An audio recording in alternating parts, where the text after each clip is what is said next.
Irmãos, pega nossas orações da Tatiana, vizinha da Irmã Francisca, está internada com dengue. Cuidado com a dengue, isso aí está judiando muita gente. Dona Neita aqui, acabando de escapar de uma, não é? Minha mãe também passou mal. Vamos nos cuidar para que essa enfermidade não nos derrube, porque tem gente nova que está perecendo, morrendo por causa dessa enfermidade aí. Ficar atento ao quintal, água parada, passar bastante repelente. Cuidado, nunca é demais. Bem, nós vamos orar intercedendo pela Tatiana e nós estamos felizes por estarmos aqui na presença do Senhor. Lembrando que quarta-feira às 8 horas nós temos o nosso café aqui na igreja. Na quinta-feira às 15 horas tem a reunião de oração das irmãs também aqui na igreja. E no domingo às 8h30 da manhã nós teremos um culto de ceia. Tá certo? Então o culto domingo que vem não vai ser à noite. Quem quer à noite vai bater que cara na porta. Perder viagem. Então domingo que vem o culto de ceia vai ser 8h30 da manhã. Não é 9 horas, é 8h30. E nós teremos um período de oração e um culto junto. Tá certo? Pastor, então se eu quiser ir em oração, posso chegar aqui depois das 9? Não. O culto já estará acontecendo a partir das 8h30 da manhã. Tá certo? Nós estaremos orando, adorando ao Senhor, louvando a Deus, utilizando a palavra e participando da ceia, domingo às 8h30 da manhã. E domingo à noite não tem culto. Vai ser de manhã o culto, então todos os membros deverão estar aqui para juntos participarmos da ceia do Senhor. Dia 22 e 23 de março é o nosso retiro. Nós estamos orando nesse propósito e você marque na sua agenda, dia 22 e 23 de março, lá na chácara da CNL, onde nós já fizemos os outros retiros. Estaremos reunidos lá e queremos fazer pelo menos 3 esse ano. Amém? Assentado como você está, porém de forma reverente, abra sua Bíblia, se você ainda não abriu, na carta do apóstolo Paulo aos Romanos, a partir do verso 17. Vamos fazer uma leitura bem extensa, peço que você preste bastante atenção. Você que está em casa também, o privilégio de vocês conosco aqui, você que nos acompanha à distância. Nós vamos fazer a leitura, você preste atenção e ao final permaneça com a Bíblia aberta. Amém? Aos Romanos, capítulo 2, verso 17. Mas se você diz que é judeu, confia na lei e se gloria em Deus, se você conhece a vontade de Deus e aprova as coisas excelentes, sendo instruído na lei, se você está convencido de que é guia dos séculos, luz dos que se encontram nas trevas, instrutor de insensatos, mestre de crianças, tendo da lei a forma da sabedoria e da verdade, você, pois, que ensina os outros, não ensina a si mesmo? Você que prega que não se deve roubar, rouba? Você que diz que não se deve cometer adultério, adultera? Você que detesta ídolos, rouba os templos? Você que se gloria na lei, desonra a Deus pela transgressão da lei? Pois como está escrito, o nome de Deus é blasfemado entre os gentios por causa de vocês. A circuncisão tem valor se você pratica a lei, mas se você é transgressor da lei, a sua circuncisão já se tornou incircuncisão. Portanto, se a incircuncisão observa os preceitos da lei, não será essa incircuncisão considerada como circuncisão? E se aquele que é incircunciso por natureza cumpre a lei, certamente ele julgará você, que embora tenha a letra da lei e a circuncisão, é transgressor da lei. Porque não há judeu? Porque não é judeu quem o é apenas exteriormente, nem é circuncisão a que é somente na carne. Porém, judeu é aquele que o é interiormente. E circuncisão é a do coração, pelo Espírito, não segundo a letra, e cujo louvor não procede de seres humanos, mas de Deus. Qual é então a vantagem do judeu? Ou qual a utilidade da circuncisão? Muita, sobre todos os aspectos, principalmente porque aos judeus foram confiados os oráculos de Deus. E então, se alguns não creram, será que a incredulidade deles anulará a fidelidade de Deus? De modo nenhum. Seja Deus verdadeiro e todo ser humano mentiroso, como está escrito, para que sejas justificado nas tuas palavras e venhas a vencer quando fores julgado. Mas se a nossa injustiça evidencia a injustiça de Deus,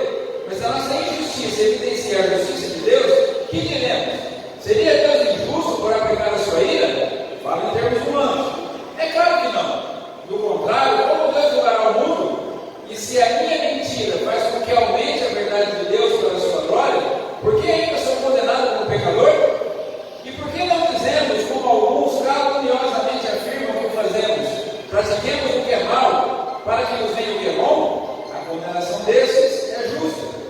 Que se conclui? Temos nós alguma vantagem? Não, de forma nenhuma. Pois já temos demonstrado que todos, tanto judeus como gregos, estão debaixo do pecado. Como está escrito, não há justo, nenhum sequer. Não há quem entenda, não há quem busque a Deus. Todos se desviaram e juntamente se tornaram inúteis. Não há quem faça o bem, não há nenhum sequer. A garganta deles é sepulcro aberto, com a língua engano, veneno de víbora está nos seus lábios. A boca eles a têm cheia de maldição e amargura. Os seus pés são velozes para derramar sangue. Nos seus caminhos há destruição e miséria. Eles não conhecem o caminho da paz. Não há temor de Deus diante dos seus olhos. Ora, sabemos que tudo o que a lei diz é dito aos que vivem sobre a lei, para que toda a boca se cale e todo mundo seja culpável diante de Deus. Porque ninguém será justificado diante de Deus por obras da lei, pois pela lei vem o pleno conhecimento do pecado. Mas agora, sem lei, a justiça de Deus se manifestou, sendo testemunhada pela lei e pelos profetas. É a justiça de Deus mediante a fé em Jesus Cristo, para todos e sobre todos os que creem, porque não há distinção, pois todos pecaram e carecem da glória de Deus, sendo justificados gratuitamente por sua graça, mediante a redenção que é em Cristo Jesus, a quem Deus apresentou como propiciação no seu sangue, mediante a fé. Deus fez isso para manifestar a sua justiça, por ter ele, na sua tolerância, deixado impunes os pecados anteriormente cometidos, tendo em vista a manifestação da sua justiça no tempo presente, a fim de que o próprio Deus seja justo e o justificador daquele que tem fé em Jesus. Onde fica então o orgulho? Foi totalmente excluído. Por meio de que lei? A lei das obras? Não, pelo contrário, por meio da lei da fé. Concluímos, pois, que o ser humano é justificado pela fé, independentemente das obras da lei. Ou seria Deus apenas Deus dos judeus? Será que não é também Deus dos gentios? Sim, também dos gentios, visto que Deus é um só, o qual justificará o circunciso a partir da fé e o incircunciso por meio da fé. Anulamos então a lei por meio da fé? De modo nenhum. Pelo contrário, confirmamos a lei. Senhor, nós estamos diante da tua santa, bendita e maravilhosa palavra. Acabamos de ler esse texto, no qual queremos meditar nessa noite. Antes, porém, clamamos pela vida da Tatiane, que está internada com essa enfermidade tão terrível que tem assolado a nossa nação e tem também assolado a nossa cidade, Pai. Senhor, nós clamamos pela vida dela e pela vida de todos aqueles que estão padecendo dessa enfermidade. Clamamos a Deus para que o Senhor venha socorrer de forma emergencial a Tatiane e todos aqueles que precisam de cura nesse momento. E que o Senhor também venha trazer um socorro de forma mais extensiva à população da nossa cidade, para que tenhamos consciência de cuidar bem dos quintais, não deixar água parada, de termos responsabilidade com a nossa vida e com a nossa casa, de cuidarmos bem da nossa saúde, de termos todos os cuidados necessários enquanto essa epidemia perdurar. Meu Deus, socorre-nos, tem misericórdia de nós, traga cura e libertação para Tatiana e para todos aqueles que estão sofrendo nessa enfermidade tão terrível nesse momento. Clamamos isso em nome de Jesus. E também oramos e pedimos que todo Espírito fale ao nosso coração de forma sobrenatural nessa noite. Precisamos, ó Deus, que a nossa mente esteja aberta, que o nosso coração esteja em chamas. Precisamos, ó Deus, compreender a tua palavra. E precisamos que essa palavra seja aplicada à nossa vida, ao nosso coração, para que tenhamos, ó Deus, discernimento do teu propósito para a nossa vida. E assim, Senhor, sejamos também capacitados pelo teu Espírito a colocar a tua palavra em prática. Ser propício a nós pecadores nessa noite. Clamamos em nome de Jesus. Amém. Amém? Muito bem. Quando o Lord Dunsany sobreviveu à guerra de 1914 a 1918, diz-nos que disse a si mesmo: por alguma estranha circunstância ainda estou vivo. Pergunto-me, o que quer Deus que faça com uma vida tão especialmente libertada? Esse Lorde sobrevive à Primeira Guerra Mundial, num contexto em que que muitos não sobreviveram. Nós sabemos que muita gente partiu hoje para a eternidade. Inclusive a esposa do bispo Samuel Ferreira, líder da Assembleia de Deus Madureira, lá do Brás. Muita gente faleceu, muita gente partiu, muita gente faleceu hoje. Gente melhor que nós, que merecia estar vivo tanto quanto nós merecemos. Sempre que eu chegava no viagem no meu caminhão, hoje eu já não viajo no caminhão mais, eu viajo esporadicamente, um pouco, mas viajava toda semana. E sempre que eu retornava, ao entrar na minha cidade, quando morava em Adolfo, quando mudamos para cá, eu sempre fiz essa oração, dizendo: Senhor, obrigado por eu ter voltado mais uma vez, porque eu sei que muitos foram e não retornaram. E eu não creio que eu mereça voltar para casa mais do que eles mereciam. Talvez merecessem tanto quanto ou até mais do que eu, mas por alguma razão eles não retornaram, o Senhor permitiu que eu retornasse. E isso não é motivo de me gloriar, é motivo apenas de agradecer. Porque nós não podemos usar as bênçãos de Deus, o favor de Deus, a graça de Deus para nos orgulharmos disso. Muito pelo contrário, devemos desenvolver gratidão. Porque alguém já disse que orgulho é igual ao mau hálito. Quem tem não percebe, mas quem está perto não suporta. Então devemos, de todas as formas, recusar toda forma de orgulho na nossa vida, seja ele por conta da nossa saúde, da nossa aparência, dos nossos bens materiais, da nossa condição social ou financeira, ou até mesmo e principalmente da nossa religiosidade.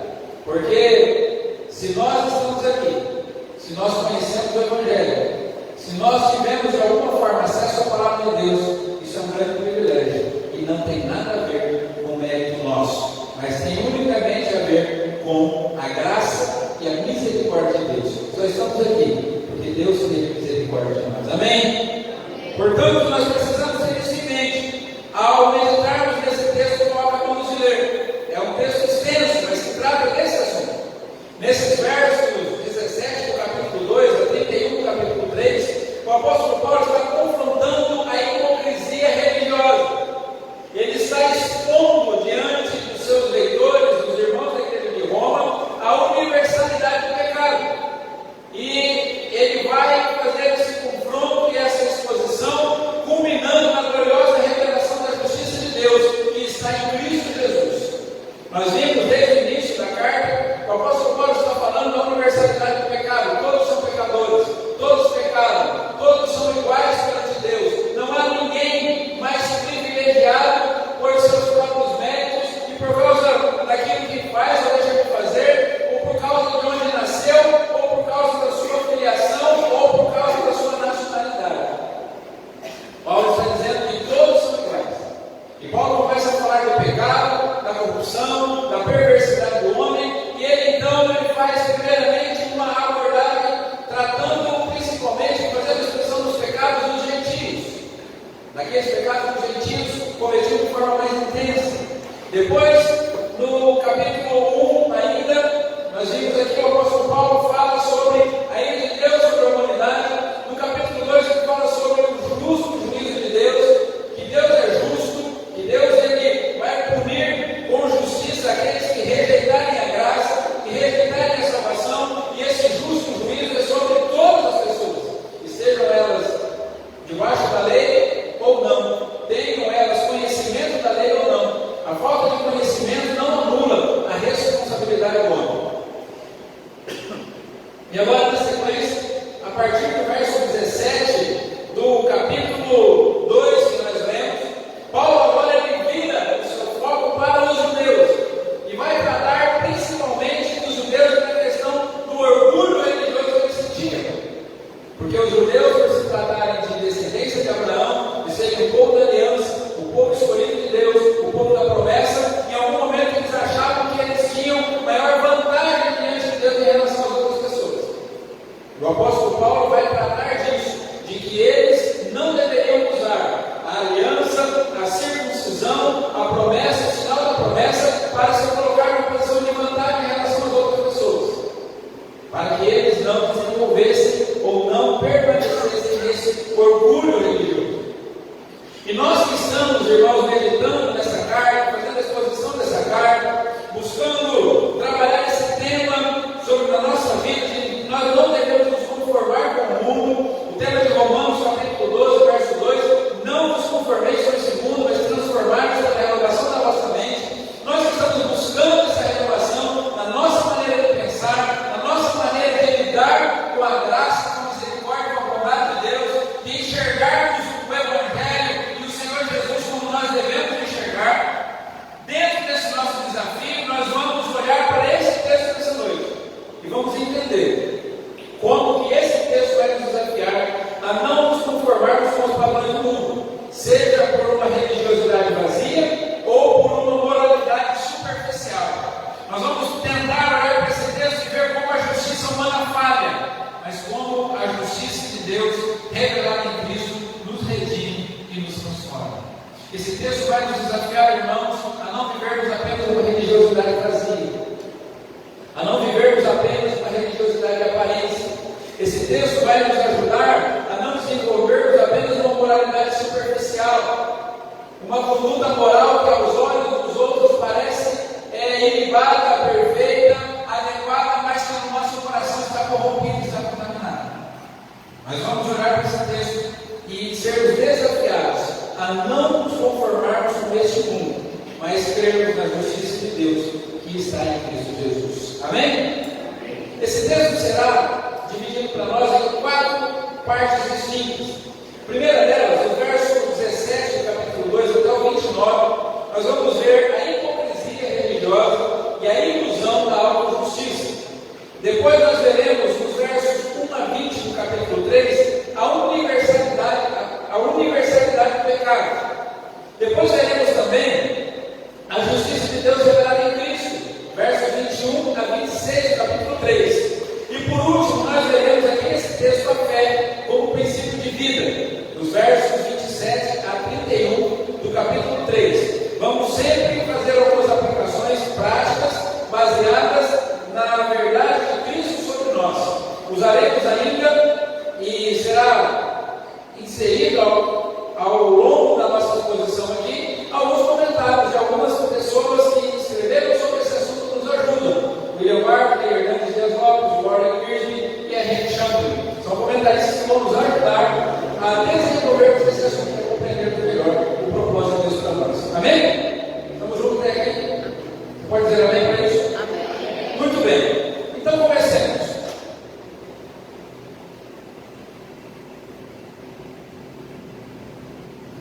Versos 17 a 29 do capítulo 2.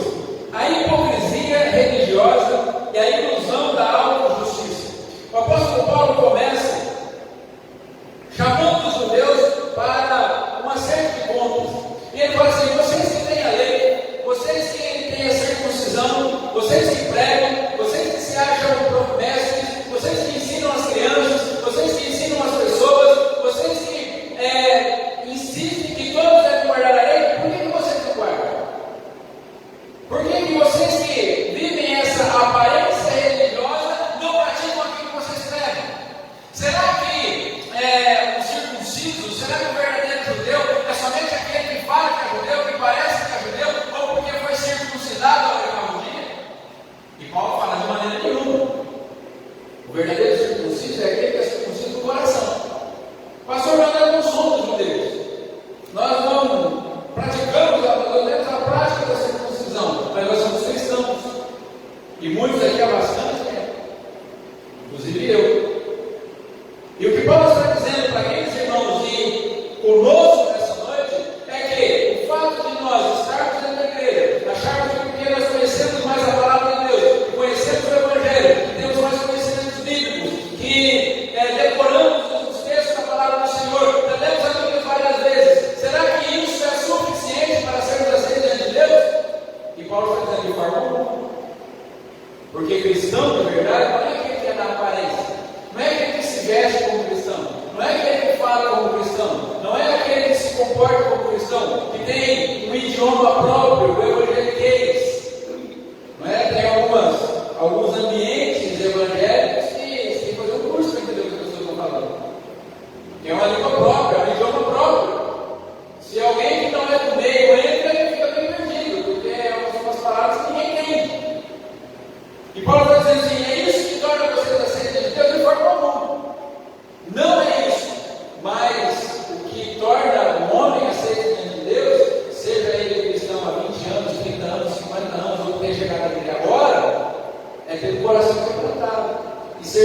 circuncidado no coração, ter um compromisso, uma aliança com Deus no coração.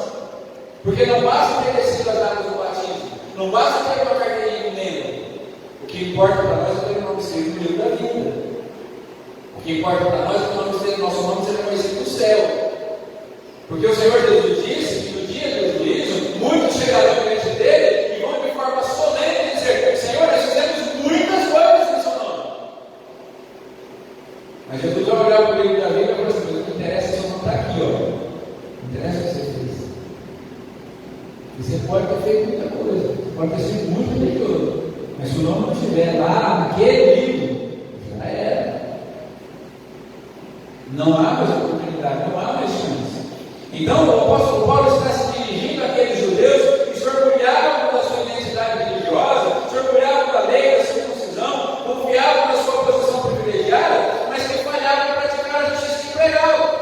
Porque muitas vezes nós também temos um grande orgulho de nos chamarmos de cristãos, de sermos membros da igreja, de estarmos no evangelho há tanto tempo, mas que simplesmente não praticamos aquilo que nós fazemos. Então o apóstolo Paulo vai chamar aqueles irmãos e dizer para eles assim: olha, vocês precisam tirar essa hipocrisia da vida de vocês precisam tirar esse orgulho da vida de vocês, porque isso não faz diferença para Deus. Isso não torna você diferente diante de Deus. E o William Barker vai comentar que a religião não é um mero conhecimento teórico. A verdadeira religião é ter uma vida transformada. O apóstolo Tiago ele escreve dizendo assim: a verdadeira religião para com Deus e Pai é socorrer os órfãos e as vítimas das suas necessidades e manter-se incontaminado com o mundo. Que é o que o Senhor espera de nós. Portanto, meus queridos, muitos de nós podemos cair na armadilha da autojustiça. Muitos de nós podem confiar em títulos, tradições ou aparências. Muitos de nós podem achar em algum momento que está vivendo de acordo com a vontade de Deus porque está fazendo tudo certo e nada errado. Mas na verdade isso é esse orgulho daquilo que nós achamos que somos de Deus, está nos afastando do Senhor. Porque nós estamos dependendo de Cristo, estamos dependendo de nós mesmos. Mas o Senhor não olha para a aparência, o Senhor olha para o coração. É verdade que o coração transformado, ele transparece na nossa aparência, não é? Existe também uma vertente aí que fala assim: não, eu posso vestir de qualquer jeito, porque Deus não olha para a aparência, Deus olha para o coração. Não é bem assim. Porque se o coração é transformado, o lado de fora aparece. Por exemplo, se você tem um problema cardíaco, o seu corpo demonstra. Você não consegue exercer as atividades de forma natural como você exerceria se o coração está bem. Você vai fazer aquele teste da besteira, se o coração está bem, você vai correndo. A mocinha lá é malvada, ela vai aumentando a velocidade, ela vai aumentando a velocidade, ela vai aumentando, e daí daqui a pouco o negócio vai se inclinar assim. Se o coração está bem, você vai. Mas se o coração não está bem, logo você vai parar, porque senão vai dar um pico para mim. Teve um dia que eu fui fazer esse negócio aí, e estou correndo. Falei para a moça: escuta, quanto tempo você vai fazer eu ficar aqui correndo? Você até 50 anos, você vai aguentando, você está correndo. Eu falei: é assim, então eu tenho que parar mais tempo, eu estou cansado já, né? Então é isso, o coração transformado, ele mostra para fora também. Mas uma aparência de piedade com o coração que não for transformado não engana Deus. Pode enganar um monte de gente, até o profeta de Deus. Vocês lembram quando Samuel foi na casa de Jessé? Quem conhece a história? Chegou o primeiro filho de Samuel, de Jessé, que é aqui na Nádia, não lembro muito bem os nomes. Quando chega o primeiro, Samuel fala assim: está diante do Senhor, do seu rei. Deus falou para Samuel: para com essa aparência, você não entende nada. Você olha para a aparência, mas olha para o coração: não é esse aí eu revelei, esse não serve. E quando chega o segundo, Samuel fala assim: esse aqui também não é. E passa o 7. Todos eles guerreiros de Saúl, soldados do exército de Saúl.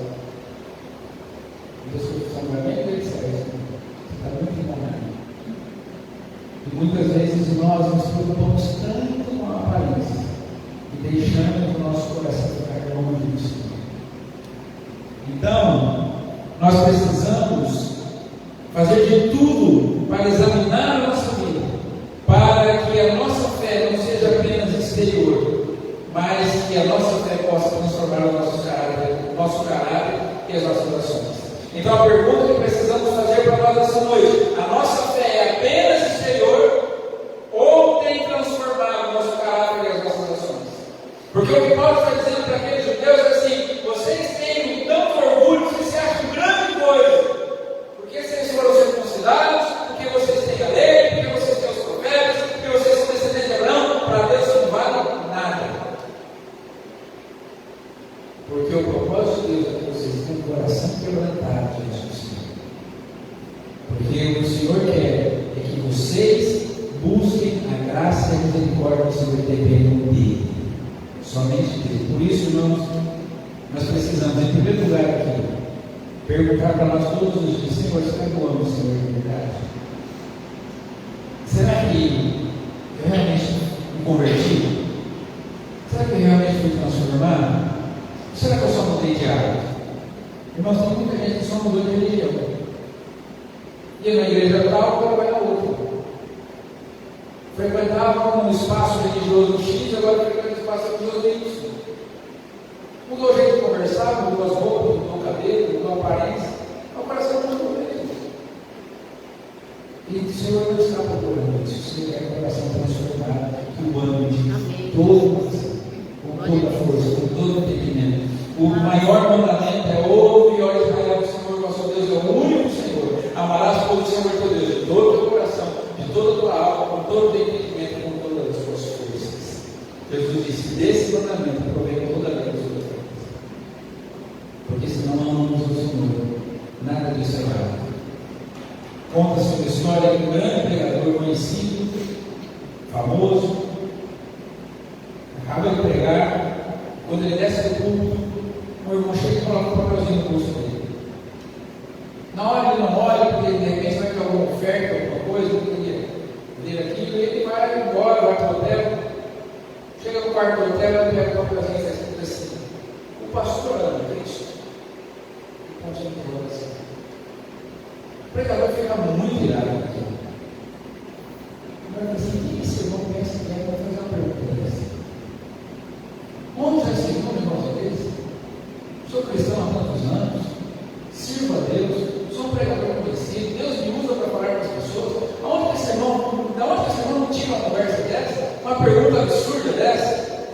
E aquilo vai deixando ele indignado, e ele vai ficando irritado com aquilo, vai ficando bravo, e aquilo vai azedando dentro dele. E quando é daí a pouco ele está ajoelhado e fala: o Senhor me ensina a amar. Porque eu preciso amar o Senhor. Porque antes de fazermos alguma coisa para Deus, nós precisamos amar a Deus. Antes de trabalhar através de nós, Deus precisa trabalhar em nós. Antes de sermos, de termos uma aparência religiosa de cristãos, nós precisamos nos converter de fato. Amém? É isso que Paulo está dizendo. Para aqueles judeus pararem com essa questão de ficar tão preocupados com a aparência e se preocuparem mais a Deus. E essa é a mensagem para nós essa noite também. Em segundo lugar, capítulo 3, versos 1 a 20, Paulo vai falar então da universalidade do pecado. E Paulo começa: então, que vantagem tem ser judeu? Porque se você lemos os versos 17 até o verso 29, aqui é isso, né? 29, aí você vai falar assim: então quer dizer que ser judeu não tem vantagem nenhuma? Aí Paulo se tem sim, em todos os sentidos. Mas peraí, como é que é isso? Se Paulo está dizendo que essa religiosidade não tem valor nenhum, então não tem vantagem nenhuma ser judeu? Tem muita vantagem. E em todos os sentidos. Por quê? Porque aos judeus foi concedida a mensagem de Deus, os oráculos de Deus. Como que Deus se fez conhecido à humanidade? Através dos judeus. Ele chamou Abraão, fez um pacto com Abraão, e falou: Abraão, a partir de você, todas as famílias da terra serão abençoadas. Vocês serão uma família piloto, o povo piloto, para através de você, toda a humanidade conhecer quem é Deus, a lei de Deus, o propósito de Deus, a salvação que vem de Deus. Então tem alguma vantagem de ser judeu? Claro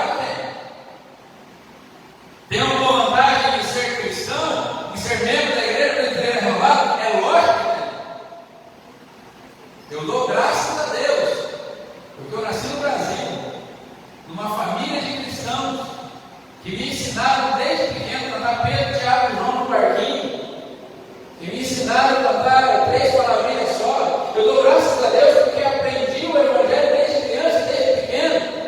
Embora tenha tido os meus tropeços na vida, eu sempre estive perto do Senhor. Isso tem uma vantagem? É claro que tem. É uma grande vantagem, é um grande privilégio. Nós não podemos olhar para a graça de Deus, para a bondade que o Senhor tem conosco e podermos estar aqui. Porque há pessoas nesse mundo que nunca ouviram um versículo bíblico. Tem gente que você conhece, que trabalha perto de você, que não sabe quem é Jacó, quem é José do Egito. Tem gente que, na sua família, pessoa que você conhece, que não sabe a história da Arca de Noé. Você vai conversar com as pessoas que não conhecem absolutamente nada de vida. Então tem alguma vantagem em estar na posição que estamos? Claro que tem, muita vantagem. Em todos os sentidos. É muito bom podermos ter privilégio de termos conhecido a palavra de Deus. Mas isso nos faz melhores que os outros? Não, de forma alguma. Porque Paulo vai falar aqui, nesses versos, ultimamente no capítulo 3, exatamente isso. Então, sim, é uma vantagem de ser judeu em todos os sentidos. Por quê? Porque os judeus foram dar cuidado da palavra de Deus. E aí depois o mesmo Paulo faz a outra pergunta. Mas há então alguma vantagem de ser judeu? Não há nenhuma, porque tanto os judeus como os gentios todos partilham do pecado.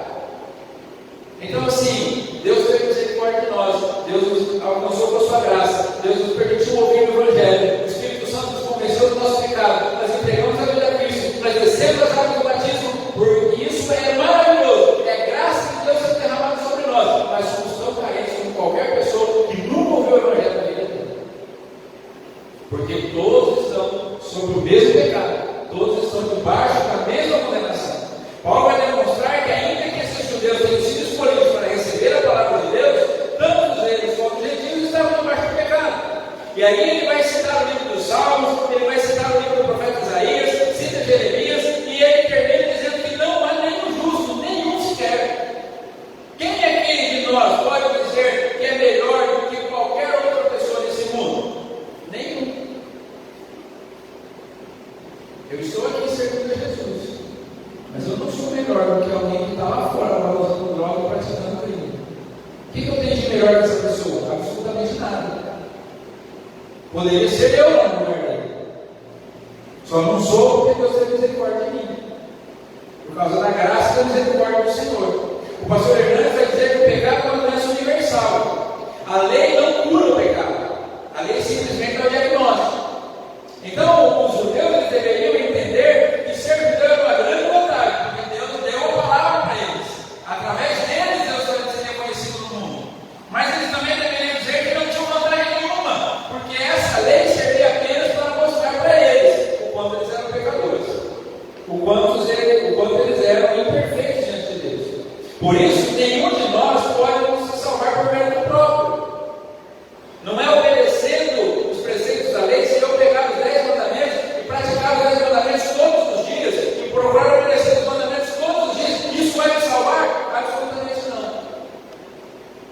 Porque a prática da lei não é o meio de salvação.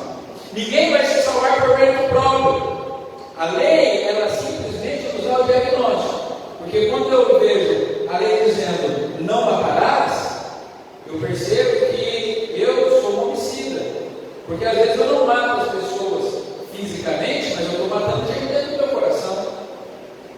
Às vezes eu não roubo, eu não furto alguma coisa material, mas às vezes eu estou roubando alguma coisa de alguém.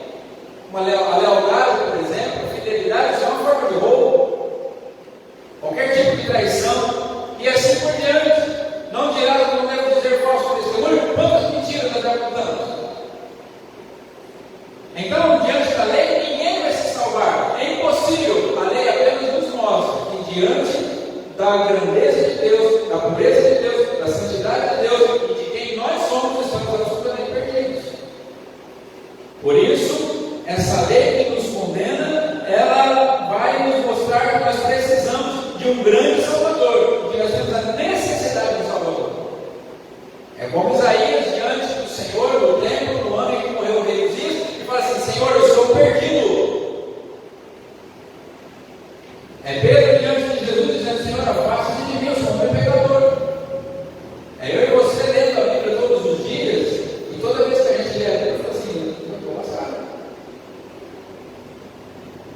preciso de um Salvador. Eu preciso de alguém para me salvar, porque eu não tenho condição.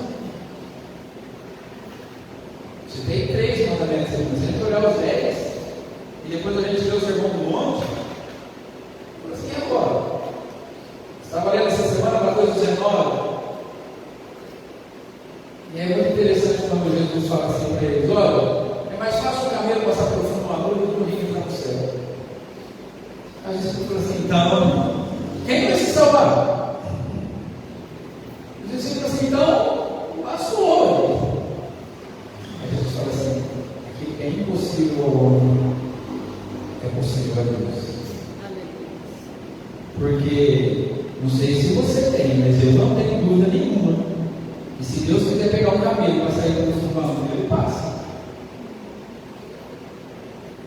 Alguém já disse para mim: você acredita mesmo na Bíblia que um peixe engoliu um homem, depois botou ele na praia? Eu disse: olha, fala uma coisa para você. A Bíblia diz que um grande peixe engoliu o Jonas, mas se tivesse escrito lá na Bíblia, foi o Jonas que engoliu a baleia, eu acreditava também. Porque Deus pode fazer qualquer coisa. Eu acredito nisso, amém? Você acredita também, amém? Eu acredito. Como é que Deus vai passar um cabelo para fundo da agulha? Não sei. Pode aumentar o buraco, esticar o cabelo, não sei. Mas que passa, passa. Se Deus quiser que passa, passa. Tem gente que tenta suavizar a Bíblia, sabe? Fala assim: não, aqui não é cabelo que Jesus está falando. E não é agulha mesmo. É a figura de linguagem. Não, não é. Porque Jesus está falando de algo impossível ao homem. Então o cabelo é cabelo mesmo. E a agulha é agulha mesmo. De costurar mesmo. Então, quando eu olho para a lei, os 10 mandamentos e para o Sermão do Monte, eu preciso de um Salvador. E o que Paulo está dizendo para aqueles judeus é isso: se olhem para vocês, para a condição de vocês, para a lei que vocês têm, para esse grande privilégio que vocês receberam de Deus, e percebam que vocês precisam de Cristo. Que não é pelo próprio mérito que vocês serão salvos. Portanto, que eu e você, irmãos, possamos nessa noite, hoje, aqui, reconhecer a nossa incapacidade de nos tornarmos justos diante de Deus e clamar pela graça e pela misericórdia do Senhor. Porque a lei é mais simples do que a gente imagina. Porque quando a gente olha para a lei, a gente vê que a gente está perdido. Mas quando a gente olha para Jesus, a gente dá de cara com a graça de Deus derramada sobre nós. Ele nos justifica, Ele nos santifica, Ele nos salva, Ele nos liberta. Amém? Em terceiro, versos 21 a 26, agora o apóstolo Paulo vai falar da justiça de Deus revelada em Cristo Jesus. Aqui está o coração do Evangelho. Ou seja, a justiça de Deus é revelada à parte da lei mediante a fé em Cristo. Não é a lei que me justifica, mas a parte da lei que Jesus veio para trazer a solução do problema. Então você vai até o hospital, você faz os exames, aí você pega lá a ressonância magnética, a tomografia computadorizada, a cintilografia, aqueles exames de imagem todos, raio-x, e está tudo aquilo lá, e de repente alguém olha e fala para você: olha, você tem esse problema, você tem esse problema, você tem esse problema, você tem aquele problema. E você fala: tudo bem, mas e aí, o que eu faço? Aí você precisa de alguém que resolva o seu problema, que saiba na medicação certa, passar o tratamento certo. Porque adianta alguma coisa a gente ter o resultado dos exames e do tratamento? Adianta alguma coisa a gente saber o que está errado no nosso corpo e não ter a solução? E a lei é isso: você lê os 5 primeiros livros da Bíblia e você percebe: estou perdido. E agora? Agora, sem precisar da lei, Jesus nos salva, Ele dá o tratamento que nós precisamos. Ele resolve o nosso problema. Ele é a solução do nosso problema. Ele é o remédio para o problema do pecado. Ele é o problema, ele é o remédio, ele é a solução para o problema do pecado na nossa vida, da falta de salvação. O Warren Green vai explicar que a cruz é onde a justiça e a misericórdia de Deus se encontram. Por quê? Porque quando eu olho para a lei, eu vejo que é um Deus justo e que não vai deixar o pecado passar impune, seja do judeu, seja do gentio, seja do cristão, seja do não cristão, seja de quem foi criado na igreja ou de quem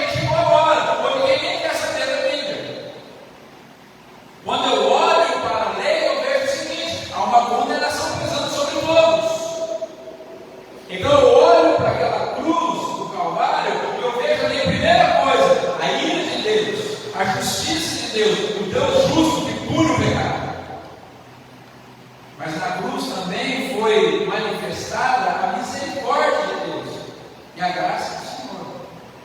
Porque gratuitamente Jesus sobe naquela cruz. Ele absorve toda a ira de Deus, todo o castigo de Deus. Muitas vezes eu vejo algumas pessoas, já vi algumas pessoas pregando e falando que o diabo fez uma grande festa quando Jesus deu o brado na cruz. Irmãos, isso é um engano. Chega a ser heresia. Porque tudo que o diabo não queria que Jesus subisse naquela cruz. O diabo fez de tudo para Jesus subir para a cruz. Porque o diabo sabia que Jesus naquela cruz era o encontro da misericórdia e da ira de Deus.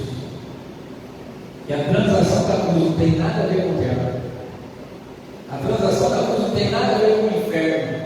E não tem nada a ver com o mal. Na cruz nós assistimos o espetáculo de uma transação entre pai e filho. O filho amado, perfeito, santo, ele sobe da cruz e fala assim: Pai, toda a ira que o Senhor tem que despejar sobre aquele povo lá da igreja romana, do Rio Preto, pode jogar em mim. Eu assumo a culpa deles. Então todo o castigo que é deles, o Senhor pode jogar em mim. E o pai não tem dó. Você que é pai, imagina só você pegar o seu filho amado, não fez nada de errado. Não é aquele filho problemático para trabalhar, aquele que nunca fez nada errado. E você descontar tudo o que o malfeitor fez nele. Assim, agora eu vou descontar em você.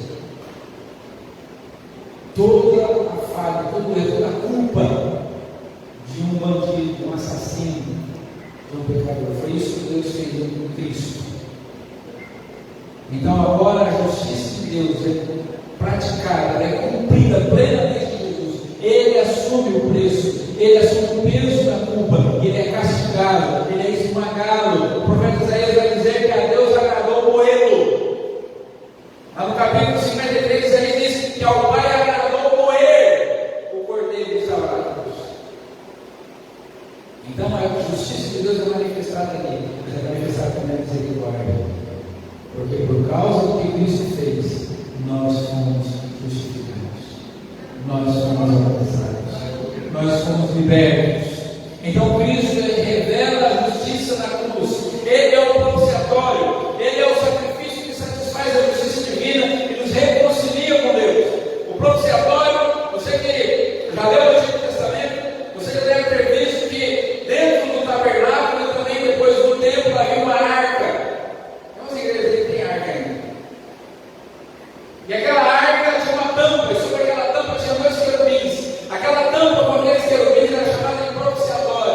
Uma vez por ano, o sumo sacerdote tinha que ir lá e apresentar o sangue sobre o propiciatório, para que o pecado do povo fosse coberto. Mas quando Cristo veio, ele se tornou a propiciação. E agora não precisa de sangue nenhum mais, porque o sangue dele é suficiente para apagar o pecado de todos nós. Aleluia.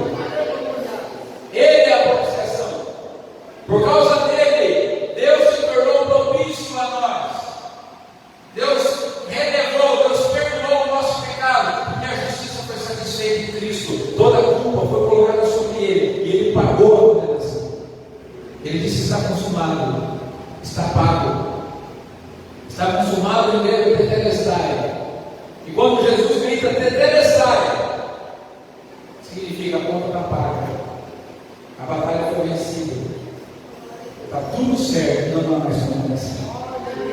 Aleluia. É esse Jesus que eu e você seremos.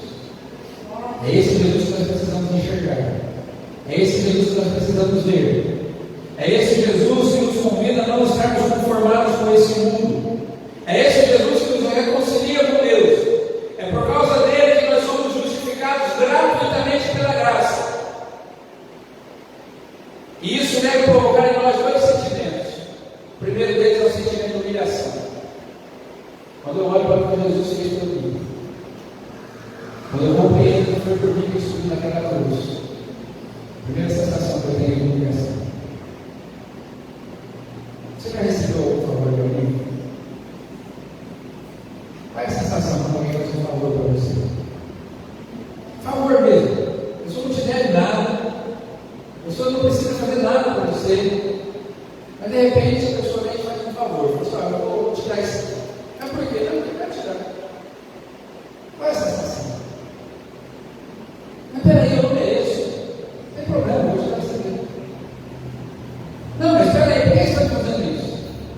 estava passando pela portaria lá do prédio que eu moro hoje, e vi, ouvindo uma conversa de duas moças. Não, ó, vou deixar isso aqui, vou deixar para você. Não, mas eu quero te pagar. Não, não é nada, não vou te cobrar. Não, mas eu tenho que te pagar. Não, mas não é nada, estou falando para você, eu vou te dar, você precisa pagar para tudo certo. Não, mas eu tenho que te pagar, você fez isso aqui. Eu vi aquela discussão ali.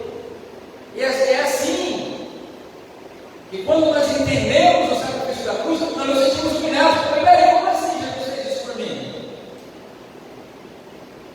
Jesus fez isso por mim por quê? Porque eu sou bom? Não, eu sou mau. Mas Jesus fez isso por mim por quê? Porque eu mereço? Não mereço. Mas como é que eu vou pagar Jesus por isso que ele fez por mim? Não tem como. Então, qual é a sensação? A sensação de humilhação. Ou seja, eu não sou nada, eu não mereço, não tem como pagar, não tem como retribuir. O que eu faço? Qual é a minha sensação? Qual é a minha opção? A minha opção é prostrar. A minha opção é olhar para tudo isso e ver a bondade, a graça do Senhor e viver de gratidão. Viver uma vida de completa gratidão. Assisti um filme há um tempo atrás, Onde de Monte Cristo. Não tem nada a ver com a Bíblia, esse filme. Filme secular. Mas no filme, um homem salva a vida do outro. E no momento que ele salva a vida daquele outro rapaz, ele diz assim: você é leal, você é o último dia da minha vida. Pelo que você fez por mim. E essa é a atitude que nós devemos ter em relação a Jesus. É olhar para Jesus e dizer: Senhor, eu não mereci, mas eu vou ser grato ao Senhor até o último dia da minha vida. Eu vou buscar todos os dias viver na tua presença, falar da tua palavra, honrar o nome do Senhor, glorificar o Senhor na minha vida. Eu vou fazer todo o esforço que eu puder para fazer o Senhor conhecido, testemunhar a tua bondade, adorar e glorificar o teu nome. Toda oportunidade que tiver, eu vou estar falando do Senhor, porque aquilo que o Senhor fez por mim eu não mereci. Os judeus que achavam grande coisa tinham orgulho de ser judeus. Alguns deles chegavam a orar: Senhor, eu te dou graças porque eu não nasci gentil, eu nasci judeu. Um orgulho por ser judeu, para Deus não vai agradar. Orgulho de ser cristão, orgulho de ser chamado de crente. Mas o coração está longe do Senhor. O profeta Isaías diz assim: esse povo me honra com os lábios, mas o seu coração está longe de mim. Quando nós começamos a ler o livro do profeta Isaías, a gente vê Deus falando assim: fala para esse povo parar de cantar, fala para esse povo parar de ler a Bíblia, fala para esse povo parar de fazer culto. Estou parafraseando e falando aqui no nosso contexto, mas é isso que está escrito no começo de Isaías. Deus está falando assim: eu não suporto mais o sacrifício desse povo, eu não suporto mais a religiosidade desse povo, o culto desse povo dá nojo. O que Deus está dizendo lá no começo do profeta Isaías: porque eles me honram com os lábios, mas o coração está longe de mim. Eles dizem que creem em mim, mas vivem suas vidas como se eu simplesmente não existisse. E Deus está falando para o povo de Israel naquele momento lá: para com isso, para. Uma palavra assim bem clara para a gente entender. Deus está falando para o povo de Israel: cale-se, você me deixa louco. Que não seja assim na nossa vida, Deus. Que o nosso culto não seja algo que irrite, Deus. Que a nossa vida cristã não seja algo que incomode o Senhor, que entristece, que provoca ira de Deus. Mas que nós possamos oferecer o culto agradável ao Senhor. Quando nós nos prostrarmos diante do Senhor, seja algo que o Senhor gosta de ver. Às vezes eu fico me perguntando: quando eu entro aqui nessa igreja e eu começo a cultuar a Deus, como que Deus vê? Como que o Senhor está olhando para nós no momento em que nós começamos a adorar, começamos a cantar as nossas canções? Será que quando nós cantamos Te amo, Deus, Tua graça nunca falha? Será que a reação do Senhor é: esse meu filho amado que me alegra? Ou será que quando nós cantamos sei o que estava fazendo até antes do dia que converteu. No que você estava pensando? Como Deus vê esse culto que a gente veio oferecer nesse tempo? Não nem falar do culto lá de casa, do culto do trabalho, do nosso culto quando a gente está dirigindo o trânsito. Não fala do culto do tempo. Como Deus está vendo? Como Deus está enxergando isso? Será que é um culto de quem realmente entende a graça de Deus e em gratidão? Diante disso, irmãos, nós precisamos abraçar a justiça de Cristo como a nossa única esperança. Precisamos deixar de confiar nas nossas obras e descansar na obra consumada de Cristo. Se eu fizer tudo certo, eu vou ser salvo? Não. Templos cristãos estão cheios de pessoas que fazem tudo certo, não fazem nada errado, estão apenas esperando a hora de ir para o inferno, porque não se converteram. Pastor, mas quem é convertido de verdade não faz as coisas certas? Claro que faz, mas é o resultado da salvação e não o meio para a sua vida. Então nós precisamos descansar. Eu sei que eu vou para o inferno, eu tenho certeza que eu vou para o inferno. Eu tenho absoluta certeza da minha salvação. Até porque para ser certeza tem que ser absoluta, senão não é certeza. Né? Não é isso, professor?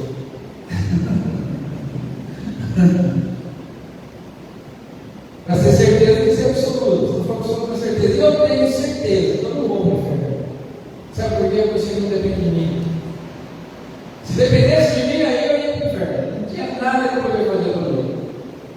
Mas como eu sei que não depende de mim, a minha vida está segura, o lugar do céu está garantido, a passagem está paga, de primeira classe. Tem nada esse negócio de passarela. Eu já vou de passarela. Misericórdia. Não, minha primeira classe. Para que a trombeta tocar o coração. Tenho certeza disso, porque a minha salvação é garantida por Cristo, não depende de mim. Eu só preciso aprender a viver de acordo com o propósito dele na minha vida. Eu só preciso aprender a glorificá-lo na minha vida. Eu só preciso aprender a ser cada dia mais agradecido por aquilo que ele fez por mim. Então eu preciso aprender a viver descansando na obra consumada de Jesus. Tudo está consumado, tudo está feito, tudo está pago. É uma grande humilhação? É, mas eu recebo pela graça. Amém? Por último, versos 8:23, não sei. Lá naquele relógio. Versos 27 a 31 do capítulo 3, a fé como princípio de vida. Então Paulo conclui que a justificação é pela fé e exclui qualquer orgulho humano. A gente chama e vai observar que a fé não é uma obra, mas é uma resposta de confiança à graça de Deus. A lei é confirmada, não anulada, pois ela aponta para Cristo. Ou seja, a única maneira de nós nos livrarmos da condenação do pecado, da culpa e sermos salvos por Jesus é crendo nele, é através da fé. É o único instrumento, a única ferramenta que eu e você podemos ter para a nossa salvação é crer em Jesus Cristo. E para crer em Jesus Cristo nós dependemos dele.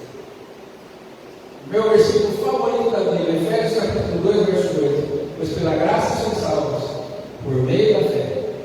E isto está falando de algo imediatamente perto, ou seja, a fé vem antes do isso no texto. Não vem de nós, é dom de Deus. A fé é o dom de Deus. Você crê em Deus, amém? Se você crê em Deus, é porque Deus permitiu que você cresça em Deus. Quem fez essa fé nascer no seu coração foi o Espírito Santo. Só pode crer em Deus. Jesus falou assim: só pode vir a mim aquele que o Pai traz até mim. Só pode crer em Cristo aquele que o Espírito Santo fez nascer a fé no coração. Pastor, mas tem pessoas que não creem em Deus e o Espírito Santo não faz a fé nascer no coração? Tem. E Deus é mau por causa disso? De jeito, Deus é misericordioso. Eu e você podemos clamar e podemos orar, podemos agradecer a Deus, porque se eu e você cremos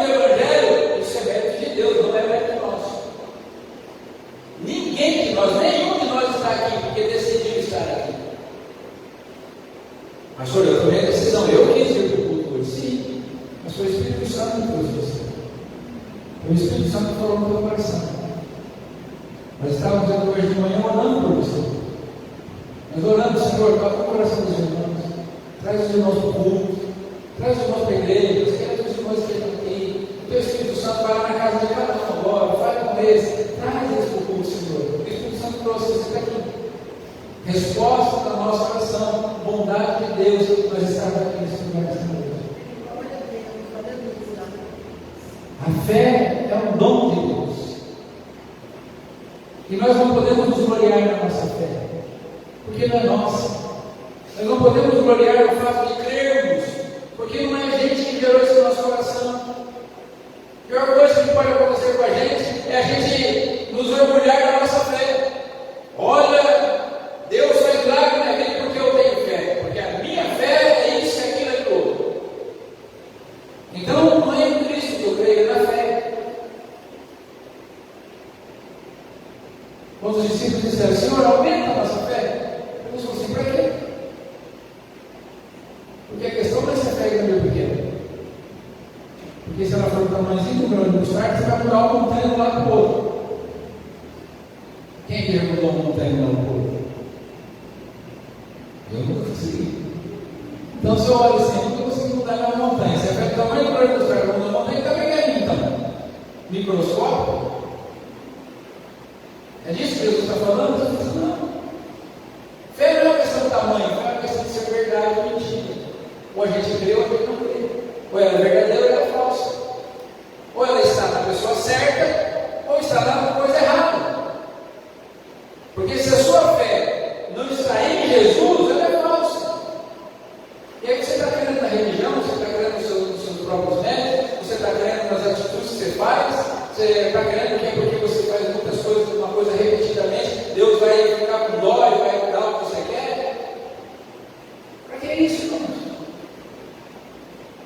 Me perguntaram essa semana não, algumas semanas atrás, pastor, na sua igreja vocês fazem consagração do ano para Deus? Eu disse, não, a gente consagra todo dia, a gente levanta de manhã e consagra o nosso dia, a nossa vida ao Senhor, a gente sabe que o Senhor vai ser abençoado, porque o Senhor vai estar com a gente, porque a gente anda com Jesus. Você não tem campanha para isso. Começou janeiro, 12 dias para 12 meses de vitória, e não sei o quê. Não precisa disso, não. A gente precisa andar com Jesus todo dia. A gente precisa ter o coração transformado todos os dias. A gente precisa obedecer a palavra de Deus todo dia. A gente precisa estar cheio do Espírito Santo todo dia. Não tem ano ruim, irmão.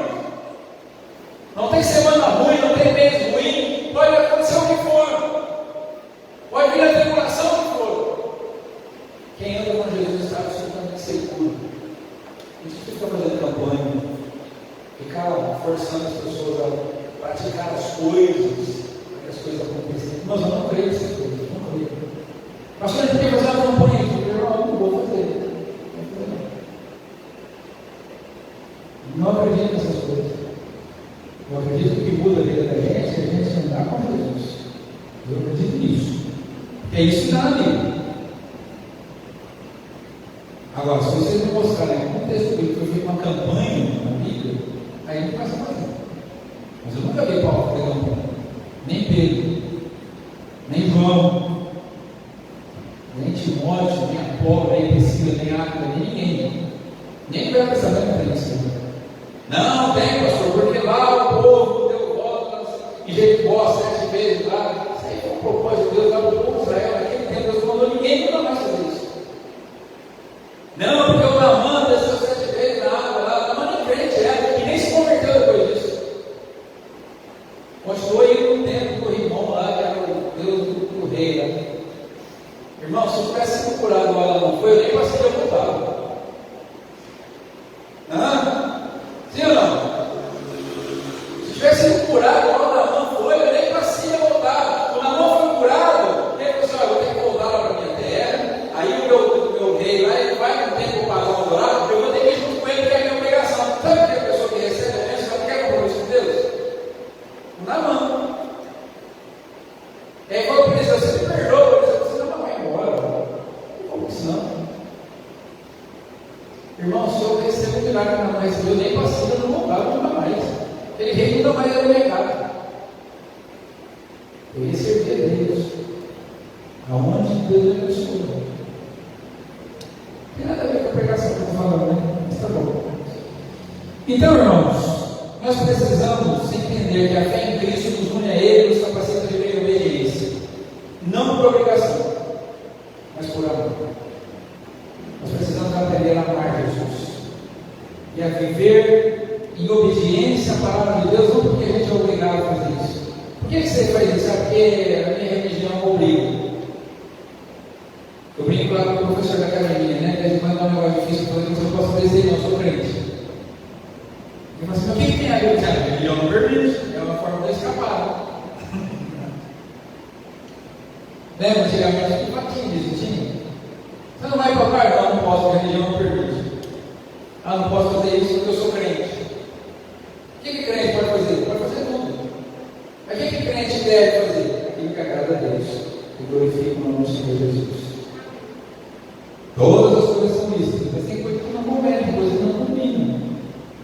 Não combinam com o crente. Não combinam com o pastor. Não combinam com o presbítero, com o diácono. Não combina. Não é legal. Então eu faço isso. Eu deixo de fazer isso por quê? Porque eu vou sofrer alguma pena? Não, porque eu amo Jesus. Passei um vídeo aí, uma mensagem para todos os homens da igreja. Esse ano a gente tem eleição. Nós precisamos ser candidatos ao presbítero. Os homens precisam estar qualificados para ser candidatos. Todos os homens da igreja. Todos serão eleitos? Não. Mas todos têm que ser qualificados. Todos precisam olhar. A responsabilidade dos homens da igreja. Está lá a qualificação para tudo. Todos os homens da igreja têm que ser. Você ainda não leu, pega lá e lê. Assista o vídeo.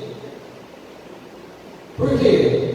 Porque nós amamos Jesus. Porque é obrigado? Não, porque a gente ama Jesus. A gente ama a obra de Deus.